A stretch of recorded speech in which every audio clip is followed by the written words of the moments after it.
Mario Paniagua López trabaja en el Departamento de Microbiología del Suelo y la Planta en la Estación Experimental del Zaidín, del CSIC. Nos hablará sobre la importancia del suelo como elemento esencial en los ecosistemas, así como su conservación y protección. Y para ejemplificar esto, en concreto, nos expondrá el caso acontecido en la explotación minera de Arnalcollar y las medidas empleadas para la remediación de los suelos contaminados en este desastre. Esperemos que os guste. Bienvenido esta tarde aquí, también a la gente que nos pueda estar viendo online e incluso a la gente que lo vea luego grabado, que estará disponible. Y bueno, como ha comentado Teo, pues tenemos aquí una muestra de libros relacionados con la temática de la que vamos a hablar esta tarde. Incluso hemos traído algunos que si os interesa podéis llevar como pequeño obsequio por vuestra presencia. Así que nada, eso, daros las gracias y espero que os resulte interesante el tema. Como ha comentado Teo, bueno, actualmente trabajo de investigador en la Estación Experimental del Zaidín, aquí en Granada, que pertenece al CSIC, en el Departamento de Microbiología del Suelo y la Planta, y en concreto en el grupo de biofertilización y bioremediación por hongos rizosféricos. En este departamento realicé parte de la tesis doctoral, que acabé hace un año, pero la principal parte de la tesis la hice en el Departamento de Zoología y Química Agrícola de esta facultad, en concreto en el tema que vamos a tratar hoy, que es relacionado con la remediación de suelos contaminados mediante la revalorización de residuos industriales. Lo que haremos será enfocarnos, va a ir todo un poco la charla en relación con el accidente de Arnalcollar, que ahora pasaremos a verlo en mayor detalle para los que no conozcáis al respecto. Y bueno, quería empezar, primero de todo veo aquí algunas caras conocidas, otra gente que no os conozco, entonces quería saber primero un poco qué perfil traéis, qué carreras estáis estudiando quizá, qué sabéis de suelo, ¿habéis hecho algo de suelo? ¿Qué carreras son más o menos las que estáis haciendo, los que estáis aquí? ¿O qué perfil tenéis? ¿Ambientales, biología? Biología también. Sí. ¿Y habéis visto ya cosas de suelos? Algunos sí. Seguro que sí. Sí. Entonces me sabréis decir qué nombre tiene en español la ciencia del suelo. La geología, bien. Es una palabra que quizá no mucha gente conoce, sobre todo de fuera un poco del ámbito científico de estos temas. Incluso yo cuando empecé la carrera hice ambientales, no conocía este término, tuve que buscarlo y actualmente me dedico a ello. Bien, pues como sabréis, el suelo es un elemento esencial de los ecosistemas que nos da un montón de funciones ecosistémicas y unos aportes pues, imprescindibles para la vida. Desde ser el suministro de nuestros alimentos, para una gran biodiversidad, la infraestructura donde se desarrolla todo lo relacionado con la sociedad humana, pues también permite la regulación del clima cuando el suelo tiene una salud adecuada, regula las inundaciones, lo cual, como en el caso de la Dana reciente, vemos que es imprescindible tratar bien al suelo, conservarlo y que éste pueda cumplir esa función. Y más en concreto, que es en lo que hoy nos vamos a centrar, es su papel como purificador del agua y de la contaminación, poder reducir la contaminación y actuar de amortiguador de este problema.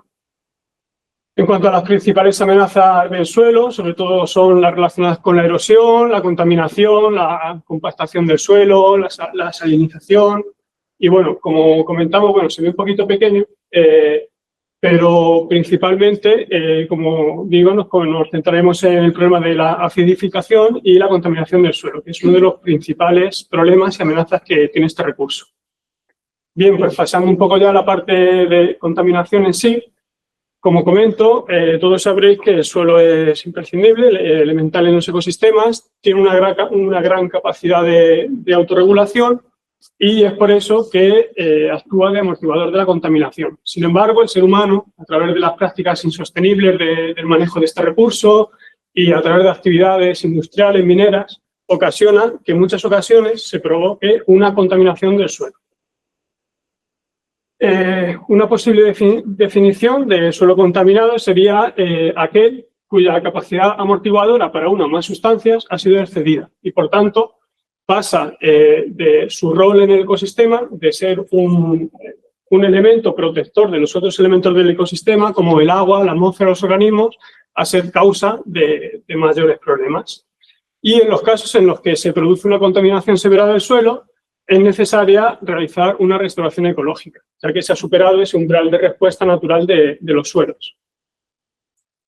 Más en concreto, en esta charla nos centraremos, como comento, en un caso real y cercano a nosotros, que quizá algunos conoceréis, otros no, lo vamos a ver más en profundidad, y lo que veremos en esta charla será pues, todo lo que se hace desde el mundo de la investigación en intentar abordar este problema. Este accidente ocurrió ya hace más de 25 años, en 1998, en el sureste de España, en la provincia de Sevilla. Este accidente ocurrió ya que la balsa de decantación de los residuos de la presa se rompió. Hubo esta falla, lo cual provocó que se liberaran al medio más de 4,5 millones de metros cúbicos de lodos y de aguas tóxicas. Aquí también os quiero lanzar otra pregunta porque veo gente que quizá tenéis perfil diferente, algunos que venís incluso de fuera de España.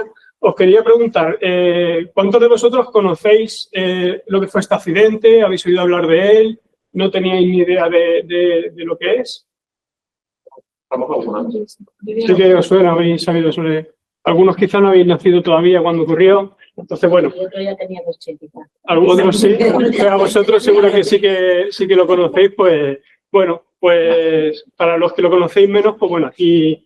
Vamos a verlo más en profundidad de lo que ocurrió. Entonces, como comentaba, hubo esta problemática, era un problema que ya se veía venir porque ya había muchos informes previos de que esta balsa de decantación de los lodos tenía fallas, había grietas, había pequeños escapes, hasta que en un actuó, pues, terminó de romperse de forma catastrófica.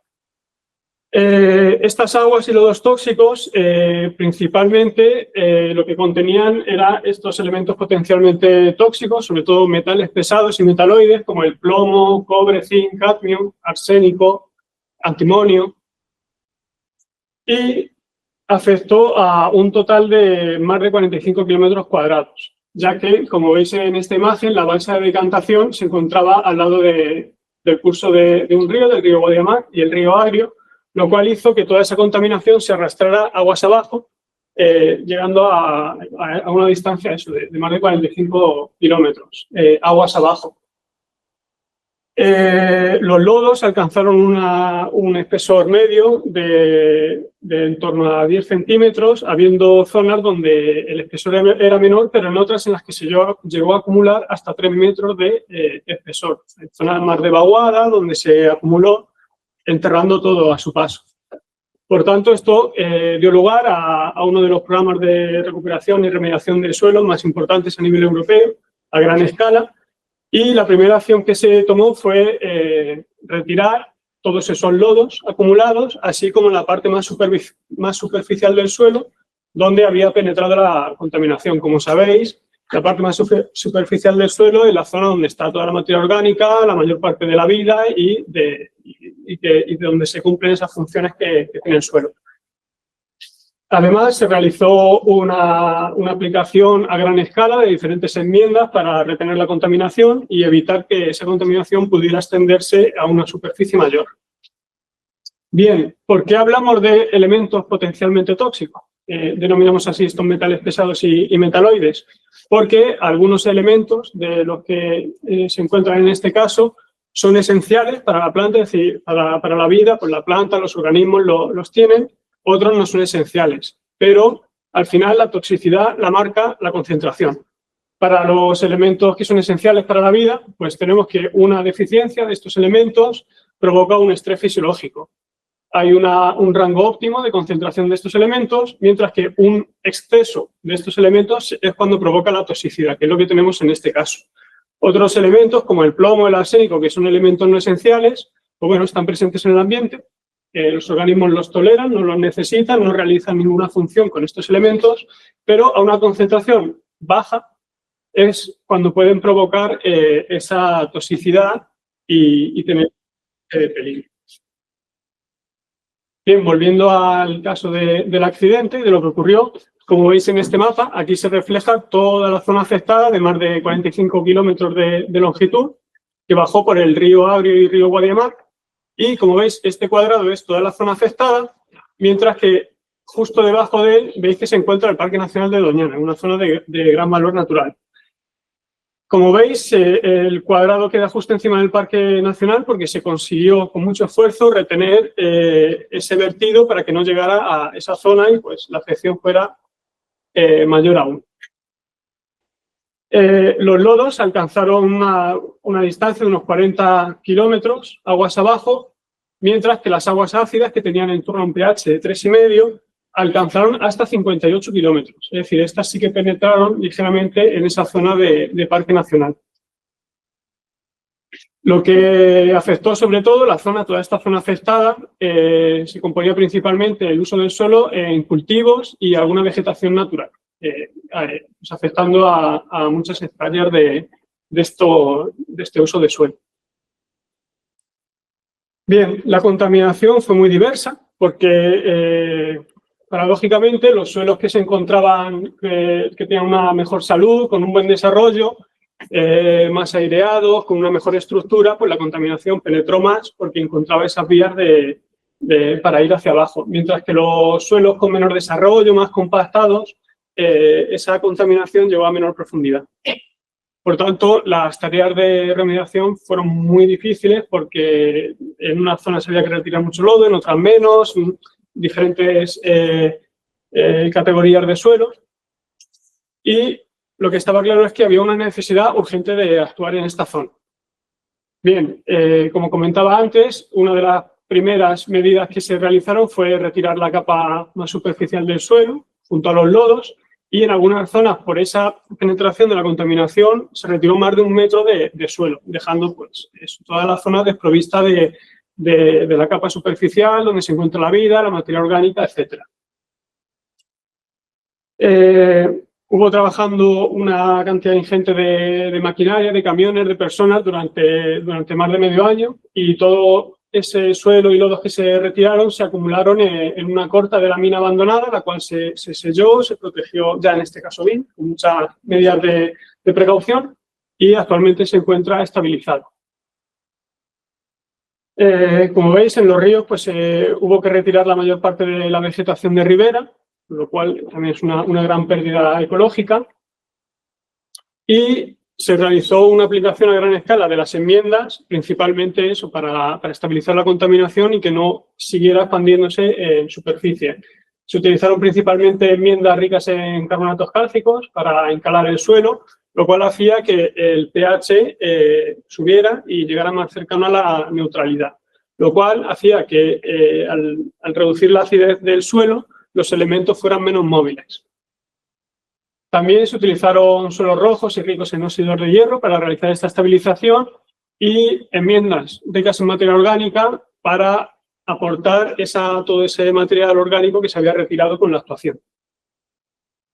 Bien, todas estas medidas fueron bastante efectivas y estas son imágenes de 5 años después del accidente. En gran parte se recuperó un poco esa recuperación natural de la zona tras esta actuación.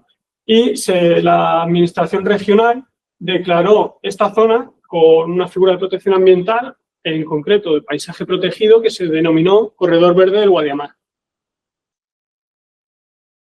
Bien, la realidad es que a pesar de que esta zona, todas estas medidas de recuperación en la zona fueron efectivas y que la Administración actualmente considera la zona como completamente restaurada, esto está lejos de la realidad. Y es que estudios de compañeros del Departamento de Geología estimaron que en la primera mitad de la zona del vertido todavía un 7% de la superficie afectada la representan estas manchas que veis aquí de contaminación, que en la imagen aérea se identifican muy claramente, y es que todavía en esas manchas, por la heterogeneidad de la contaminación, hay un pH muy ácido, por debajo de 4, una conductividad eléctrica altísima, unas concentraciones de estos elementos potencialmente tóxicos muy altas, con lo cual no hay vegetación ni vida que crezca. Por tanto, son fácilmente identificables, pues son parches de suelo desnudo. Bien. En todo este contexto, pasamos a ver el enfoque que nosotros aplicamos desde la investigación, que se basa principalmente en el concepto de remediación natural asistida.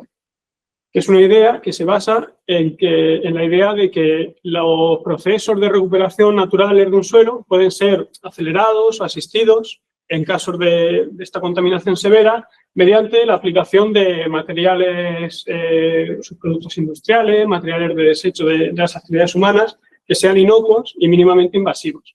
Además, son materiales principalmente de desecho, con lo cual se potencia la economía circular, ya que se utilizan estos recursos que son un problema de gestión porque hay que hacer algo con ellos y se pueden aplicar a algo efectivo en este caso. Un ejemplo de enmienda orgánica en este caso, que en nuestra región es muy abundante y que es un problema de gestión, es el alperujo, que en inglés se denomina Dry Olive Residue, o DOR, por lo que si a partir de ahora digo DOR, me refiero a este alperujo, que es uno de los principales subproductos o residuos de la industria del olivo, de la producción de aceite. Y es un residuo que nosotros en la estación del Zaidín trabajamos mucho con él en nuestro grupo, pero que el residuo originario, tal como se obtiene, puede ser perjudicial para el suelo porque tiene un contenido en fenoles muy elevado, una conductividad elevada también, un pH ácido, con lo cual nosotros lo que trabajamos en nuestro grupo es con la micorremediación o microbiotransformación de este residuo, para lo cual utilizamos hongos aprobios que son capaces de consumir y degradar estos compuestos fenólicos, que son los que aportan esta fitotoxicidad, y lo que obtenemos mediante un proceso que os voy a enseñar ahora rápidamente, conseguimos convertir esas propiedades negativas, neutralizarlas y obtenemos una enmienda orgánica de mucho valor para aportar al suelo, ya que tiene un contenido en carbono orgánico muy elevado y unas condiciones neutrales. ¿Cómo hacemos esto? Lo que hacemos es cultivar diferentes hongos aprobios que tenemos de la colección del centro. Estos hongos, una vez crecidos en placas, en medios de cultivo, se cultivan en unos botes donde aplicamos unas semillas de cebada previamente esterilizadas como sustento y base para que el hongo crezca. Una vez que el hongo se ha desarrollado, que normalmente tarda unos 7 o 10 días y ya colonizado todo el bote, aplicamos el alperujo, que también ha sido previamente esterilizado para que no aporte otros patógenos, y tras una incubación de aproximadamente un mes obtenemos este residuo, o esta enmienda mejor dicho, que está completamente ya colonizada por el hongo y es un tiempo suficiente para que estas propiedades se corrijan. Y lo que obtenemos, tras volver a esterilizarlo para desactivar el hongo y molerlo, obtenemos este producto, esta enmienda, que, como digo, tiene unas propiedades muy beneficiosas. Bien, con esa idea, esa es una de las partes que trabajamos en bioremediación. Y también en el contexto de la bioremediación, otro de los enfoques que hacemos es trabajar con hongos micorríficos arbusculares mediante las técnicas que se conocen como bioaumentación, que es aportar esos microorganismos externos al suelo. En este caso, también en el grupo de la estación se trabaja mucho con los hongos micorríficos arbusculares, algunas compañeras de aquí también trabajan con ellos.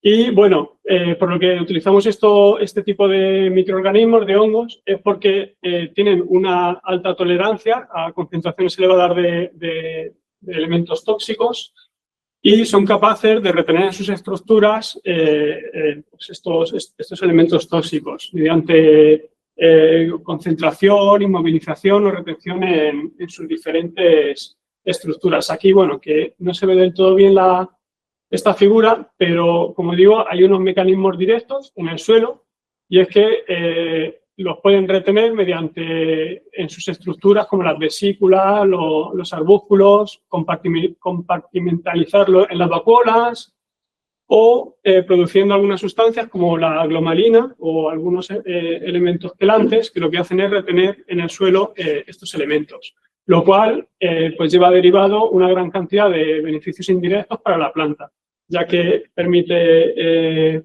un mejor desarrollo en el suelo, reducir los niveles de estrés en la planta, a nivel de suelo también reduce la erosión y esa posible dispersión de la contaminación porque crea una mejor estructura en el suelo, aumenta la materia orgánica, múltiples beneficios.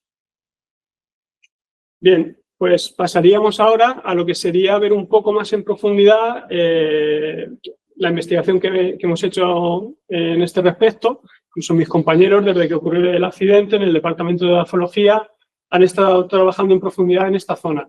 He dividido un poco lo que vamos a ver en 3 grupos de trabajo. Uno es la monitorización y el seguimiento de lo que es todo el corredor verde del Guadiamar, toda la zona afectada, en la que se establecieron geolocalizados 100 puntos de muestreo que se han ido siguiendo durante estos 20 y tantos años.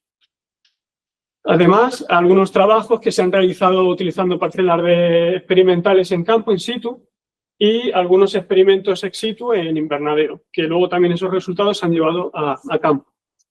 Pues empezando por la monitorización y ese seguimiento del corredor verde, aquí volvemos a ver la imagen de la zona que se vio afectada, muy cercana al Parque Nacional de Doñana, y lo que se realizó fue, desde el día 1 después del accidente, pues los investigadores del departamento estuvieron allí en campo trabajando, ayudando y haciendo este seguimiento.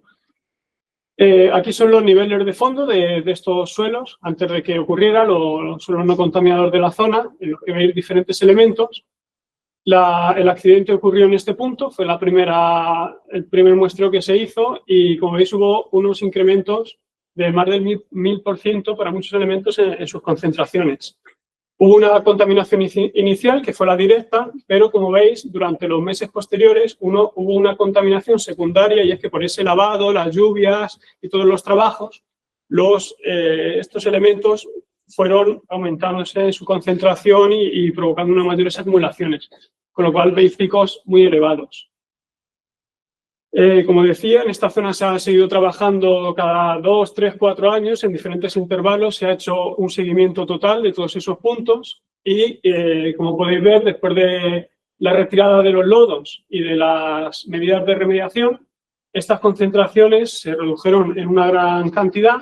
Sin embargo, sigue habiendo elementos como sobre todo el plomo y el arsénico que siguen estando en unos niveles por encima de los valores permitidos legalmente como máximos.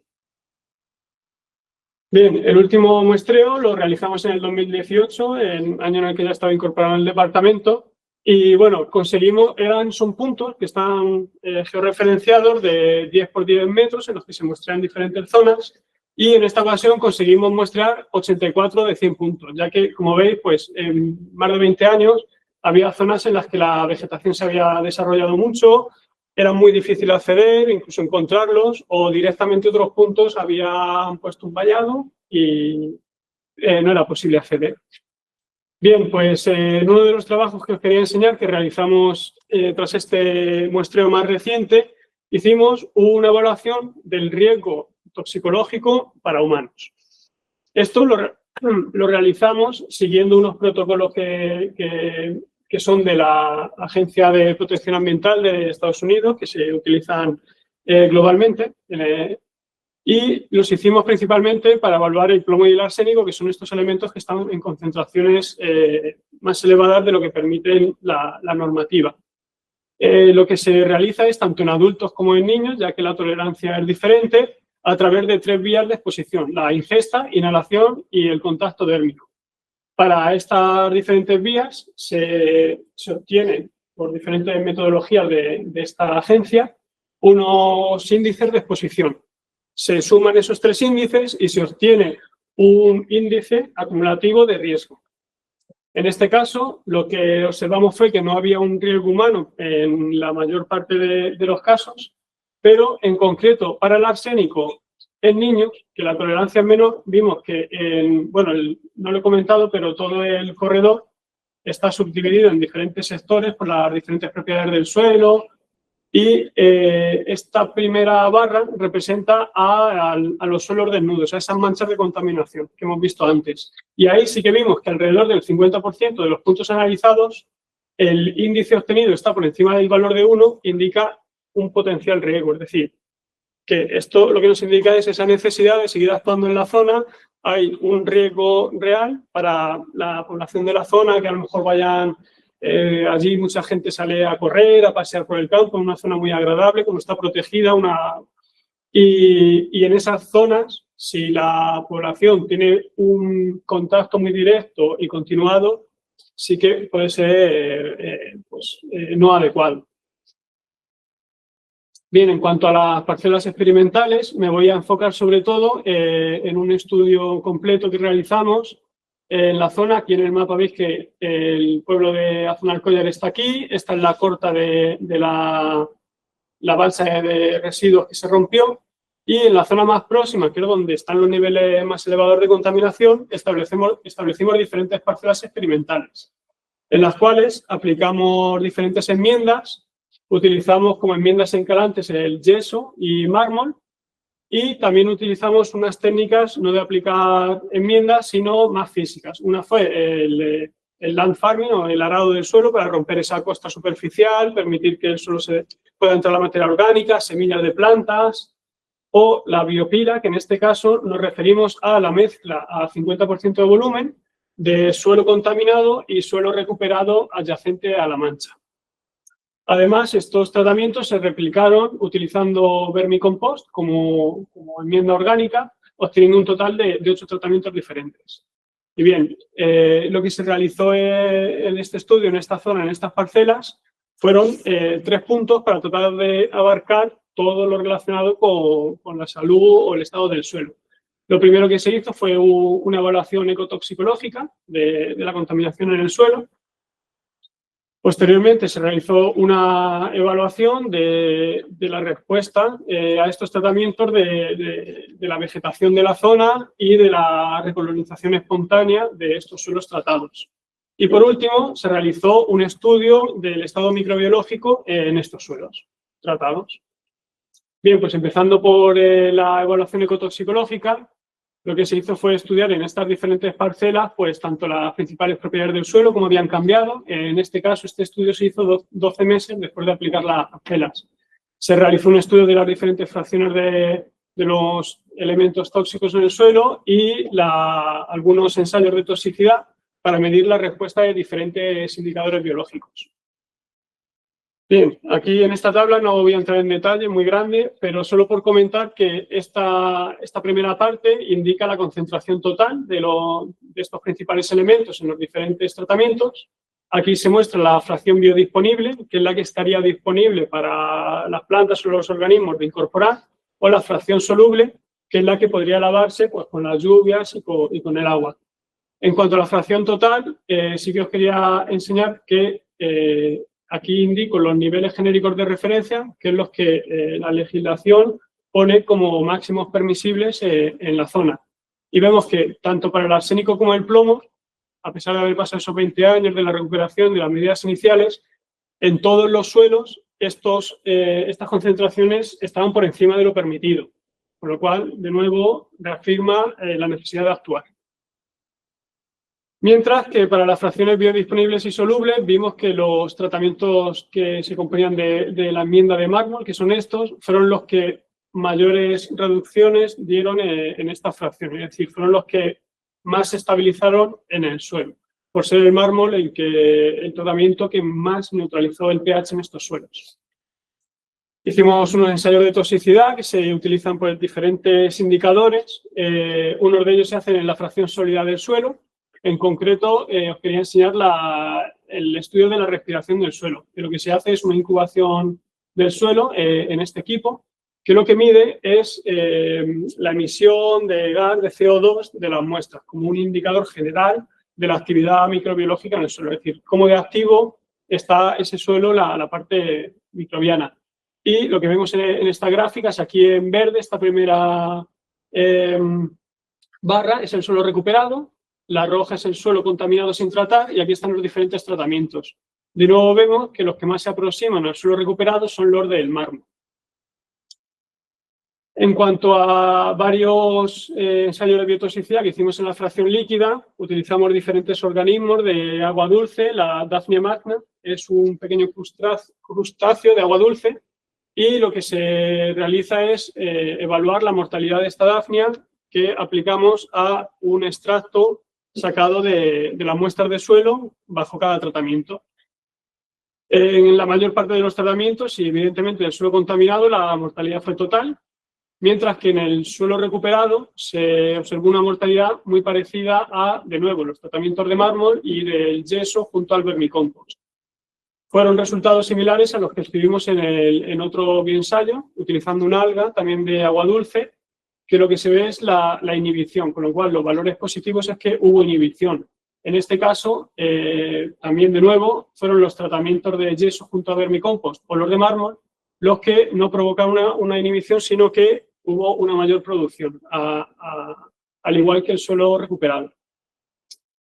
Pasando a un segundo bloque de estos ensayos, que fue la evaluación de la vegetación en estos suelos, se evaluó principalmente la riqueza de especies, la cobertura de la vegetación en estas parcelas y la acumulación de los metales tóxicos en las plantas. Este ensayo se hizo a 18 meses después de instalar las parcelas.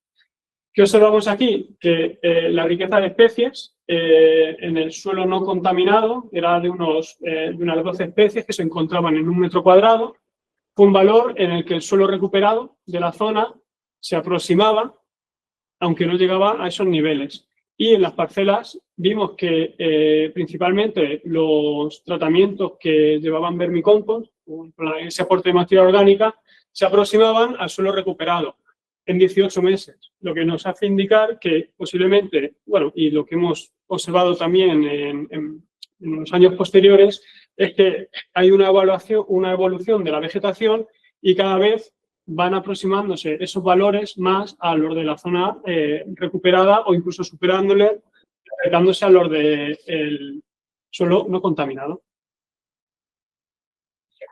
Sí, podemos ver si... Sí. Bueno, puedo continuar. Si quizás se escribe un comentario, si alguien online quiere participar, puede escribir un pequeño comentario y podemos comentarlo. Continuando con el estado de la vegetación, también se observó la cobertura de la vegetación en estas parcelas y lo que vimos es que, de nuevo, los tratamientos con vermicompost, al tener ese aporte de materia orgánica, se aproximaban a los valores del suelo recuperado y no contaminado, que era casi un 100% de cobertura de la vegetación. Vale, y aquí en esta gráfica lo que indicamos son dos especies en concreto, Aspergularia rubra y la Marquea aurea, que bueno, no lo veis aquí, pero... ¿Y por qué mostramos estas dos especies? Es porque fueron dos especies que se identificaron como altamente tolerantes a la contaminación y fueron las dos especies que aparecían rodeando las manchas de contaminación como pioneras, como especies pioneras que entraban en esos suelos. Sobre todo la Marquea aurea, seguida de Aspergularia rubra. La Aspergularia rubra, esta que es moradita, de flor moradita, y la Lamarquia es una más espigada, que no se diferencia muy bien. Entonces, lo que vimos es que una mayor presencia de la Marquea aurea o de Aspergularia rubra en los suelos indica unos estados de recuperación de esos suelos menores. Es decir, conforme se va desplazando la Lamarquia por la Aspergularia rubra, nos indica que hay un mejor estado de ese suelo o unos menores niveles tóxicos, y cuanto menos cobertura de estas especies hay, y sí de otras más evolucionadas, nos indica una mayor recuperación aún. También lo que hicimos en este ensayo fue evaluar la acumulación de los principales elementos tóxicos en estas plantas. Aquí las veis con un poquito más de detalle. Lo que hicimos fue estudiar el factor de acumulación que se obtiene midiendo la concentración de los elementos en la planta, ya sea en raíz o en la parte aérea, dividiéndola por la fracción biodisponible medida en el suelo. Y lo que observamos, que quizá esto nos da pistas de por qué estas son especies tan altamente tolerantes y pioneras, es que principalmente en las raíces de la Marquea aurea había una acumulación muy elevada de, sobre todo, plomo y arsénico, sin verse afectado su estado fisiológico, con lo cual nos hace indicar que quizá estas plantas lo que tienen es eso, pues una muy alta tolerancia, les permite entrar como pioneras, y esto es muy importante, ya que, como hemos dicho, nos valen de indicadoras del nivel de contaminación del suelo, si están más presentes, menos presentes, podemos, sin hacer análisis, ya podemos tener una idea de cuáles son los niveles en los que nos movemos de contaminación. Y también actúan como especies clave en la zona para la recuperación de estos suelos, ya que con esa pequeña actuación que hacemos, si estas especies entran, nos permiten que haya una sucesión ecológica, ya que estas plantas, pues, aportan una mejor estructura del suelo, aportan materia orgánica, permite que entren otras especies y que vaya ocurriendo esa sucesión. Bien, y este tercer bloque de ensayos en estas parcelas se centra en la evaluación microbiológica del suelo. Lo que principalmente se hizo fue medir la abundancia, la diversidad y la estructura de las comunidades microbianas en estos suelos. Y bueno, por pasarlo así un poco superficialmente, sin mucho detalle, pero se estudiaron los principales grupos de comunidades microbianas en el suelo. En este caso tenemos aquí la barra del suelo recuperado, seguida del suelo contaminado y los dos tratamientos que se estudiaron. En este caso solo estudiamos el tratamiento de biopila y de mármol. No evaluamos los tratamientos con vermicompost, ya que ahí había un aporte de microorganismos externos a esos suelos, con lo cual se evaluó lo que provocaba el mármol y la biopila, ya que lo que hacíamos con la biopila era introducir en esos suelos la microbiota y los microorganismos que había en los suelos adyacentes. Bien, lo que vimos en esta primera gráfica es que ambos tratamientos se aproximaron mucho a los valores obtenidos de esa abundancia microbiana que se estudió en el suelo recuperado. Aquí en estas gráficas, también sin verlas en detalle, pero solo como una imagen general, se midió a nivel de filo a la izquierda y a nivel de género a la derecha la abundancia de cada uno de los grupos funcionales y taxonómicos de las comunidades bacterianas en el suelo, y se ve un poco una imagen de la estructura que había en esos suelos. En este caso se muestra la primera barra, es el suelo recuperado, seguida del suelo contaminado y del mármol y la biopila. Y lo que vemos en ambos casos, en nivel general, es que el suelo contaminado tiene una mucho menor diversidad de grupos, tanto funcionales como taxonómicos, mientras que esa complejidad estructural de las comunidades es mayor en los tratamientos, sobre todo de nuevo en el mármol, incluso mayor que en el suelo recuperado, para algunos grupos funcionales importantes. Voy a continuar para dejar tiempo a las preguntas. Y bueno, la última parte que quería enseñar es esos tratamientos y esos ensayos que se han hecho ex situ en invernadero, que nos ha valido para evaluar también cuál es el efecto a escala piloto de la inoculación de los hongos micorrízicos arbusculares para potenciar más aún esta recuperación de estos suelos. En este caso, la enmienda con la que trabajamos fue este residuo del corte del mármol, ya que en todos esos ensayos anteriores vimos que era la enmienda más efectiva. Y en orgánica, como enmienda orgánica, seguíamos con el vermicompost, pero añadimos el alperujo, transformado, como hemos visto anteriormente, por dos hongos diferentes de saprobios.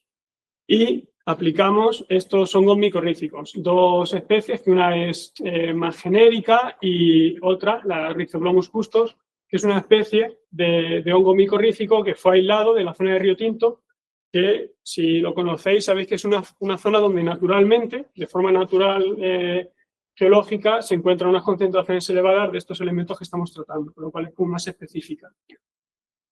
Lo que hicimos fue utilizar plantas de trigo como especie modelo e indicadora, a la que le añadimos las diferentes enmiendas, y tras 6 semanas de crecimiento hicimos la cosecha, tanto la muestra del suelo individual como de la planta. Y por pasar a pequeños datos de este experimento, lo que vimos, quizá lo más interesante que os quería enseñar es aquí en la izquierda vemos las concentraciones, la relación entre los tratamientos y las concentraciones medidas de los principales elementos estudiados. Esto sería en raíz y esto en la parte aérea. Como en el suelo contaminado sin tratar no hubo crecimiento ni supervivencia de las plantas modelo, la referencia que tomamos es el tratamiento de mármol, que lo indico aquí para facilitar la visión de la interpretación de la gráfica, y vemos que era el tratamiento que estaba relacionado con las mayores concentraciones de estos elementos. Mientras que los tratamientos que trataban de la enmienda orgánica, el alperujo, junto con la aplicación de los hongos micorrízicos, fueron los tratamientos más alejados de este tratamiento de mármol control, es decir, los tratamientos que provocaron una mayor reducción de estos principales elementos estudiados en la planta, tanto en raíz como en parte aérea. Y otro dato también interesante es que las concentraciones medidas en la raíz fueron muy superiores a los medidos en la planta aérea bajo estos tratamientos. Para arsénico y plomo, incluso más de 100 veces mayor las concentraciones en raíz en la parte aérea, a pesar de que las plantas crecieron muy bien. No hemos dado datos de la biomasa, del crecimiento, por no alargarnos, pero las plantas crecieron bien y esto lo que nos indica o lo que remarca es ese efecto de los hongos micorrízicos arbusculares en estabilizar y concentrar esos elementos en el suelo y en la parte radicular sin afectar al crecimiento y a la parte aérea de la planta, es decir, que no haya esa transferencia de elementos. Y bien, ya para acabar, sí que quería comentar que estos ensayos ex situ en invernadero, con estos tratamientos de alperujo, vermicompost, hongos micorrízicos, se llevaron también a campo para ver lo que pasa ya en condiciones naturales. Y lo que observamos fue, solo 3 meses después de aplicarlo, vimos que el tratamiento que mostró un mayor desarrollo en los suelos fue el tratamiento del mármol combinado con el alperujo, en concreto... No. Rígida, el cual fue el que mayor cobertura de vegetación. No puedo mandarle audio hasta que no acabe. Así como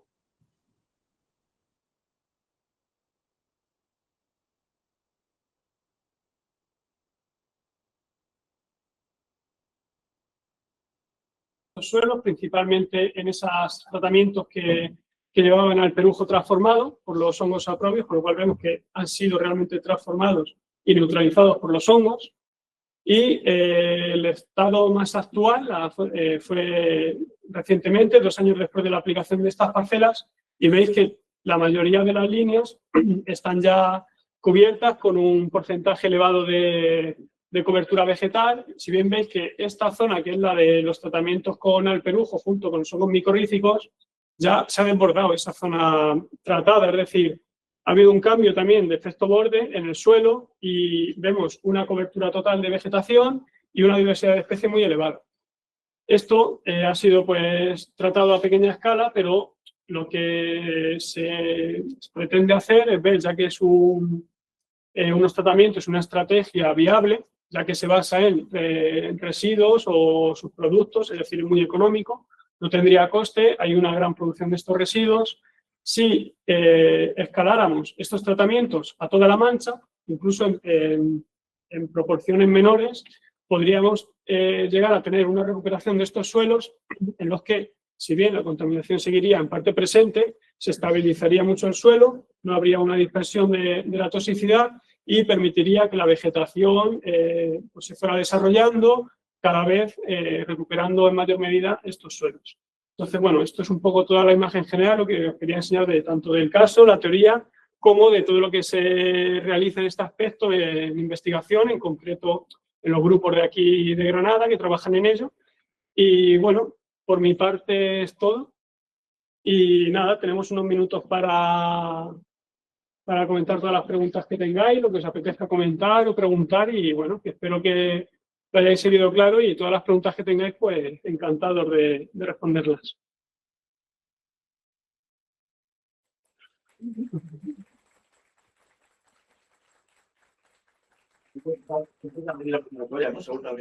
Sí, de hecho,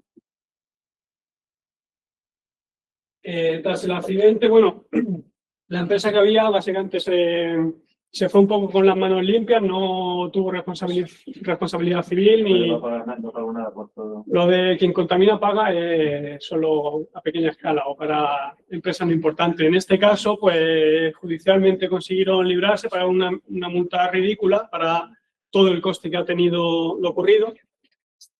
Pero actualmente sí que hay unos grupos en los que sí que han entrado ya con unos proyectos ambientalmente mucho más estudiados, mucho más controlados, con unas tecnologías mucho más novedosas, y se ha dado la licencia para reabrir la mina. Es decir, teóricamente con estos proyectos, si se cumplen, pues debería poder realizarse una explotación más sostenible. Aquí, como en todas estas cosas, pues ya veis que sigue habiendo mucha contaminación presente. Todo lo que sea seguir explotando es seguir provocando pues una afectación a la zona. Y, pues como siempre, se abre ese debate de, pues bueno, la población local está a favor, a pesar de ser los que lo sufren a menor distancia, porque genera empleo, pues es una zona que se basa mucho en este tipo de economía. Y luego la otra perspectiva, que es pues que es seguir explotando una zona que está muy afectada y que al final la reapertura es para beneficio de una empresa que es un grupo extranjero, que al final pues eso son trabajos locales puntuales, pero que el beneficio y de todo esto pues no se queda en la zona. Entonces, en cualquier caso, sí, se ha permitido esa reapertura y están en proceso. Aunque creo que todavía no hay una explotación activa. ¿Está contaminada en alguna zona que esté cultivándose de manera normal, digamos? Bueno, en las zonas adyacentes sí que hay cultivos de olivar, de cereales, pero alejadas de la zona afectada. Es decir, como veíais ahí en ese mapa, sí que está muy delimitado toda la zona del corredor verde, que es tanto la zona afectada como una zona buffer para eso, que no haya nada cercano de uso humano. Y toda esa zona está protegida y no hay ningún tipo de explotación ni de nada. Es una zona natural conservada de uso recreativo. En las zonas cercanas sí que sigue habiendo cultivos porque bueno, ahí no ha llegado ni llega la potencial contaminación por contaminación eólica o del agua. Entonces sí que está muy controlado. Tenemos una pregunta de María Ángeles que dice: en suelos que no han sufrido ningún accidente, ¿piensa que se debe invertir o dejar al suelo que se gestione solo? Pero la última parte. En suelos que Sí. piensa que se debe intervenir o dejar al suelo que se gestione solo. Bueno, en las zonas, si entendí bien la pregunta, que no fueron afectadas, como comentaba, sí que están a una distancia suficiente para que no les llegue esa potencial dispersión de la contaminación. Entonces, en esas zonas, en principio, si hay una gestión, si es uso agrícola o algún otro tipo, si se realiza una gestión adecuada, no debería haber ninguna necesidad de intervención, ya que es tal la superficie afectada que todas esas medidas de actuación o de recursos económicos que se apliquen pues deberían estar centrados en esa zona, como vemos, en la que todavía hay mucha presencia de contaminación. En la zona cercana no debería haber, no hay ningún problema en que se use ese uso agrícola o de cualquier otro tipo.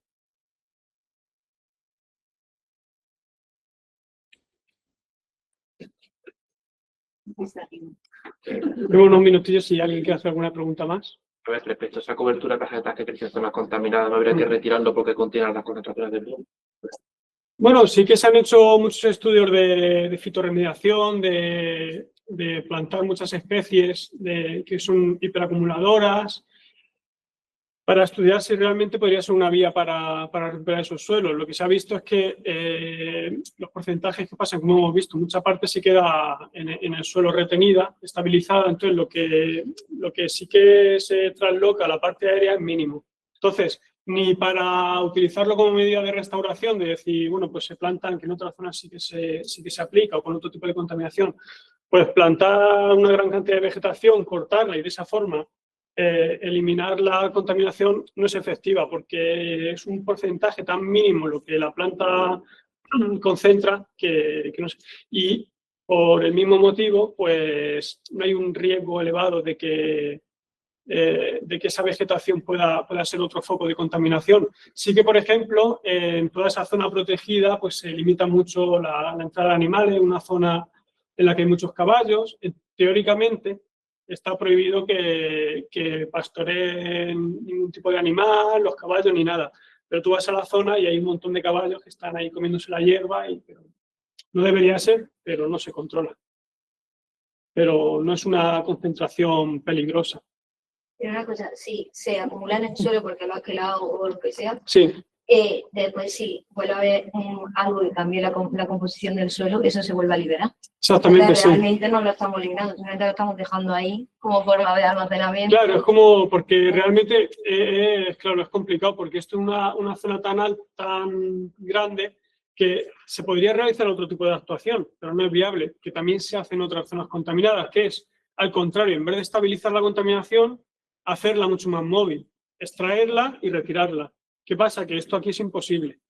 Entonces, lo que hacemos es verdad que se queda ahí como un sumidero potencial de contaminación. Entonces, con estas actuaciones lo que se busca es estabilizar esa contaminación que poco a poco va menguando, va reduciéndose y, sobre todo, lo importante es que no se expanda y que no afecte, que no esté muy móvil. Por eso las enmiendas y los tratamientos que mejor iban son los que más inmovilizan. Para dejarlo en la zona. Claro, está en el suelo, no sigue habiendo, las concentraciones totales son más o menos estables, pero lo que veíamos, las fracciones biodisponibles, las solubles, que son las realmente peligrosas, se reducen mucho. Con lo cual, como comentaba, si hay cambios en las propiedades del suelo, se podría liberar. Por ejemplo, que haya un aporte de algo que lo que haga es que reduzca el pH en el suelo. Toda esa contaminación, en parte, se volvería a liberar y afectaría. La descomposición de los caballos, por ejemplo, hacen allí, hacen sus desechos, esa descomposición de los propios caballos, de materia orgánica, ese aporte podría movilizar. Bueno, la materia orgánica no realizaría una movilización, sobre todo sería si hubiera cambios en el pH o algunas otras propiedades del suelo que sí que haría que concentraciones de esos elementos pasaran a la fase móvil y con las lluvias pues se pudieran dispersar y haber ese riesgo. Entonces, con estas actuaciones y por lo que se desarrolla la vegetación, la microbiota del suelo, es porque, aunque sí que sigue habiendo unas concentraciones elevadas de esos elementos, pero están inactivas, por así decirlo. Entonces, están retenidas fuertemente en el suelo, tanto por la actuación el aporte que hacen los hongos micorrízicos, las enmiendas, las propiedades del suelo, esos quelatos en el suelo. Entonces, está ahí, pero lo que se evita es que cada episodio de lluvias o de remoción de suelo pues se siga liberando esa contaminación y siga expandiéndose. Un poco es la idea.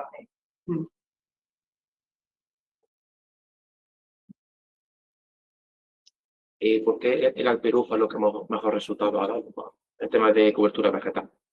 Pues bueno, sí que evidentemente que dio mejores resultados que los tratamientos que no llevaban la enmienda orgánica, porque al final ese aporte ayuda mucho al desarrollo de la vegetación. En concreto, el alperujo, por ejemplo, comparamos esas dos enmiendas orgánicas, el vermicompost, que era un vermicompost comercial, y este alperujo, que como decía al principio, en el grupo en el que trabajo, pues durante muchos años se ha desarrollado esta línea de utilización como de valorización de este residuo a través de la transformación con los hongos saprobios, un poco con ese proceso que os he enseñado. Y lo que veíamos es que a pesar de esas propiedades fitotóxicas o ese contenido en fenoles de este residuo, con la transformación de los hongos saprobios se elimina en un porcentaje muy elevado esos contenidos fenólicos, se neutraliza el pH, se reduce la conductividad eléctrica. Entonces, ahí tenemos una enmienda que, en comparación, por ejemplo, con el vermicompost, tiene el doble de porcentaje de carbono orgánico. El vermicompost normalmente se mueve en torno al 20%, depende de la fuente o del origen, mientras que el alperujo con el que nosotros trabajamos, tras la transformación de los hongos, tiene en torno al 40% de carbono orgánico, con lo cual es una cantidad que es muy difícil de conseguir con otro tipo de enmienda orgánica. Y las concentraciones de algunos micro y macronutrientes beneficiosos, para el potasio, el fósforo, el nitrógeno, también es más elevada que, por ejemplo, una enmienda como el vermicompost. Con lo cual se ve en los trabajos que hemos hecho que efectivamente esas propiedades son las que mejor funcionan unidas, como hemos visto, a una enmienda orgánica como puede ser el mármol, porque si solo aplicas el alperujo, aportas ese contenido en materia orgánica, que es una de las principales limitaciones del suelo, pero necesitas algo más. Entonces, en toda esta línea de investigación se ha visto que esa combinación de la enmienda de mármol, que lo que hace es encalar, neutralizar el suelo, con la del alperujo, es la que lleva a unos resultados prometedores que la idea es escalarlos y poder aplicarlos en mayor superficie y ver si realmente a largo plazo, esto ya está puesto de bastantes años, pues si sigue evolucionando. Otro de los aspectos positivos de esto es que con estos tratamientos no hace falta hacer un aporte, una actuación cada año, 2 años. Es decir, tú haces una primera aplicación y ya lo hemos dejado evolucionar sin mayor actuación y ves como cada vez el desarrollo y la sucesión ecológica va siendo mayor. Entonces no se ha escalado todavía a nivel industrial esta producción de alperujo. O sea, ¿cuáles son los límites que impiden que se... Sí, o sea, bueno. por ejemplo, estaba pensando a la esterilización de todo ese material. Sí. ¿Es viable a nivel como...? Sí, bueno, es muy buena pregunta porque es en el punto en el que estamos, porque es verdad que hasta ahora pues hemos trabajado sobre todo con el alperujo, porque el vermicompo lo puedes comprar y lo aplicas, es una enmienda económica, y lo puedes aplicar a gran escala. El alperujo, como digo, hay que transformarlo, entonces tiene ese coste sobre todo de tiempo, porque económicamente es un residuo que las cooperativas se quieren deshacer de él, te lo dan incluso gratis, tú tienes que hacer ese proceso que es lo costoso en tiempo. Sí que hasta ahora lo hemos hecho en menor escala, pero sí que es viable hacerlo a mayor escala. De hecho, actualmente, si te interesa cómo estás actualmente por la estación, algún día te puedes pasar y lo vemos más en detalle, o cualquiera que quiera hacer una visita allí. Nosotros encantados. Estamos como evolucionando ese proceso a hacerlo en unos contenedores mayores, aplicando también el hongo, porque al final el hongo lo cultiva, lo desarrolla y puedes cultivar ese hongo en mayor escala. Aplicarlo todo escalado a mayores volúmenes de alperujo, con mayor inoculación de los hongos micorrízicos. Incluso la idea es, hay empresas de producción de setas que utilizan sustratos también orgánicos o paja, en las que cultivan las setas. Y eso se hace en pilas grandes y ya sería incluso poder hacer ese mismo proceso con la transformación del alperujo. Hacer unas pilas, habría que ver de qué escala podrían ser, aplicar los hongos y hacer una misma, como un mismo cultivo. Cultivas el hongo, solo que en vez de buscar la producción de generar setas para la venta, lo que haces es generar ese hongo, que lo que te va a hacer es hacer una enmienda pues neutra. Y en cuanto a la esterilización no hay problema, porque es verdad que lleva un proceso, pero en autoclaves grandes pueden meter sacos de varios kilos y bueno, lleva tiempo, pero se puede hacer. Y la idea es que si se puede generar esta enmienda a gran escala, el mármol también es un residuo, el yeso, pues teniendo más producción y más kilos de estas enmiendas, pues se podría hacer extensivo a superficies mayores.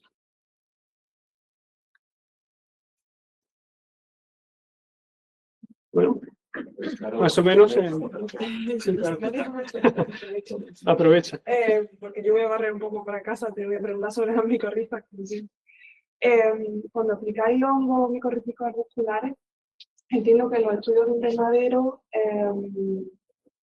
no sé si medís la concentración de macronutrientes en el sustrato, o bueno, sobre todo entiendo que la solución nutritiva la aplicaréis con una reducción de fósforo, sobre todo, para que el hongo colonice bien esa planta. Bueno, en este sí. Y luego también, a la hora de llevarlo a campo, si metí esa concentración de nutrientes para saber si realmente el hongo va a poder colonizar la planta por esos señales. Sí, pues bueno, en cuanto a la micorriza, lo mismo tú sabes hasta más que yo, pero sí. Cuando aplica el vermicompost y demás, tiene mucho contenido de vermicompost, no, que como has dicho tiene más contenido de macronutrientes. La combinación con el hongo, pues a lo mejor no está muy... Sí, claro, en este caso, bueno, sí que medimos todas las concentraciones de los diferentes nutrientes en el suelo, en las enmiendas, antes de aplicar. Y bueno, es verdad que en estos estudios, cuando aplicamos micorriza, no aplicamos solución nutritiva, porque lo que queremos es evitar ese aporte de fósforo, porque tú bien conoces las micorrizas, pues micorrizan mejor las plantas cuando la planta tiene una necesidad. Si la planta no tiene necesidad, no deja que entre un cuerpo externo a sus tejidos. Cuando se asocia con ellas es cuando hay esa falta de fósforo o de agua, de algún tipo de falta. Entonces, en este caso, no aportamos esa solución nutritiva para que la micorrización sea más efectiva. No sé si te respondí. Sí, y en los suelos de vida animal no sé si habéis medido la concentración de fósforo, por ejemplo. Sí, prácticamente muy... No sé, en suelo agrícola no hay ninguna aporte de fertilización, no puede ser muy alto, ¿no? Claro, y de hecho, como hemos visto que se retiró todo el suelo originario afectado, entonces eso ahí se quedó nada, porque se quedó el horizonte B o su superficial en superficie, ahí hay muy poco contenido, y como lo que trabajamos principalmente es en esas manchas que no hay vegetación ni nada, ahí no ha habido un aporte de la vegetación, de sus nutrientes ni de nada, porque no hay nada. Entonces el contenido del nutriente es casi nulo, es casi que nos cuesta detectarlo, porque no ha habido una fuente que lo aporte de nuevo, y es por eso que a través de las enmiendas, sí. Entonces sí, bueno, también no lo he mostrado, porque son muchas cosas, pero también con los compañeros de allí de la estación se ha medido el porcentaje de colonización de las plantas, cuando se aplican esos tratamientos de micorrización, o sea, todo eso lo controlamos para ver que efectivamente esas plantas están micorrizadas y por tanto está habiendo un efecto de ese tratamiento y de esos hongos. Eso sí que se controla y se evalúa. Hay muchos depósitos como el de Alcoya a nivel de España, A nivel español, sí, bueno, en el sur, principalmente en esta zona, que bueno, que a gran escala. En Huelva hay un depósito de fosfoyesos que también es como muy importante, pero un poco una contaminación diferente, y sobre todo lo que hay de esto es en el norte. En Galicia actualmente no recuerdo para decirte nombres concretos, pero hay varias zonas de minas que sí que, no tanto por vertidos, como en este caso, que es lo que hace que sea un accidente a gran escala, pero por la propia actividad minera, sí que hay zonas que compañeros de un poco de estos temas en otras universidades trabajan, pero sobre todo son en zona norte, Asturias, País Vasco, Galicia. Ahí sí que hay mucha extracción minera de este tipo, de estos elementos, y la propia contaminación provocada por esa actividad industrial, más que por accidentes. También hay zonas muy grandes que se llevan a cabo investigaciones en esta línea. También hay, en el norte son suelos más ácidos, con lo cual también hay mayor acidez, con lo cual sí. Otra pregunta. Porque antes has mostrado el efecto que tenía el yeso por sí solo, mezclándolo con vermicompost, por ejemplo. Sí. Y la mezcla del yeso con el vermicompost es más efectiva que el yeso por sí solo. A ver, ¿por qué? Sí. O sea, puedes intuir que la materia orgánica lo que hace es, al rociar el suelo, o como que atrapa los compuestos contaminantes y los moviliza mejor. Pero el yeso que pintáis, ¿sabes? Claro, el yeso, por ejemplo, se estudió como una enmienda inorgánica en calante también, porque tiene un porcentaje elevado de carbonato cálcico.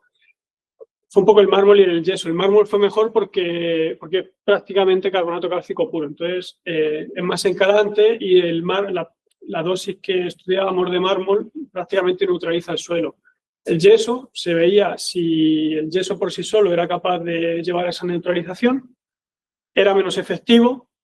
Y por lo que era más efectivo con el vermicompost, con la enmienda orgánica, porque al final esa combinación, o sea, uno se potencia al otro, hay una sinergia, y es que el yeso aumenta un poco el pH, con lo cual, con un pH más neutro, los elementos más móviles se inmovilizan, y esa enmienda orgánica, esa materia orgánica, lo que hace es generar una mejor estructura del suelo y ser otro tipo de partículas que quelan y atrapan esos elementos. Entonces, como que le da un aporte mayor. O sea, sobre todo la enmienda orgánica tiene ese efecto de aportar esa falta de materia orgánica en el suelo, pero a la vez las propias estructuras lo que pueden hacer es realizar una mayor fijación de las partículas de los elementos tóxicos. Sí, que la materia orgánica puede incorporar el yeso, que también hace una función de... Sí, exactamente. Y un poco esa sinergia entre las dos enmiendas la que hace un mayor efecto. Aunque es verdad que hemos visto que es menor que, por ejemplo, con el mármol. Y es por eso que al final hemos ido trabajando con mármol. El mármol es caro, ¿verdad? Bueno, sí, pero en este caso, como es el residuo, es un subproducto, de hecho viene también la idea que no comentaba, es que un poco que todas estas enmiendas sean de a escala local, o sea, para que sea como todo más local. Son de las minas de Macael, que está en Almería, que es cercana, y al final es un residuo, es como un polvo que se obtiene en el corte y el pulido del mármol. Entonces, al final es algo fino, bueno, que hay que romperlo, hay que tratarlo, al final se aplica en el suelo casi, en este caso, en esta mina, sí que no hay casi que tratarla, simplemente pulverizarla, y es un subproducto que al final lo genera la empresa extractora cuando genera lo que son las piezas de mármol. Entonces, un producto que nosotros que hemos, para esto investigación y para futuras, los contactamos porque hay colaboración, también actualmente compañeras del departamento que están haciendo incluso allí algunos experimentos en esa zona de la mina. Al final se contacta con ellos están interesados en que haya esos potenciales usos beneficiosos de ese producto que están generando, y como es algo que ellos tienen que descartar, tú vas allí y nos lo dan gratis, no hay que pagar por ello. Es decir, es un material que tanto para ellos es interesante quitarse del medio, gestionarlo, incluso si luego hubiera una aplicabilidad, incluso es algo que les puede dar también rendimiento a ellos. Por eso se basa un poco en enmiendas o subproductos para potenciar esa economía circular de proximidad. No es cuestión de traernos ahora de Alemania un producto, sino que sean industrias de aquí y que tengan esos beneficios. Entonces, un poco ese win-win tanto para la empresa como para darle un uso a ese material que de otra forma sería para gestionar de alguna forma costosa, que tendrían que pagar por gestionarlo.